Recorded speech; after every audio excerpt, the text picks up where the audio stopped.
එහෙම සෙට් නැහැ 155ට පාඩු. රසයි. හෙලෝ ළමයි. මට මේ රුපියල් 155ට පැස්ටා පැකට් එකක් හම්බුණා. අපි බලමු මේක 155ට මේකේ රස සාධාරණද නැද්ද කියලා. මේක ඇත්තට ළමයි මෙන්න මේ වගේ පොඩි පැකට් එකකුත් තියෙනවා. හොඳ සුවඳකුත් එනවා. පෙනුමෙන් රස පාටයි. මම ඔයාලට මේකට ඕන නම් එළවලු චිකන් බිත්තර ඔයාලට කැමති දේවල් මේ එකතු කරගන්න පුළුවන්. මම මේ පැකට් එකේ තියෙන විදිහටම හදලා පෙන්නුවේ. මේකේ නියම ප්‍රමිතිය අපිට බලන්න. සුවඳක් නම් එනවා ළමයි. මේ කාලා බලමු. නරකම නැහැ. රසයි.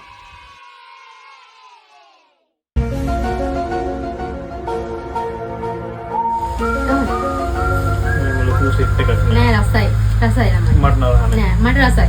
රහ නෑ ළමයි මේක රසයි. මේක රසයි. මේක ඔයාලා කැමති විදිහට එළවලු වණම් දාලා හදාගන්න පුළුවන්. එහෙම සෙට් නැහැ 155ට පාඩු. රසයි.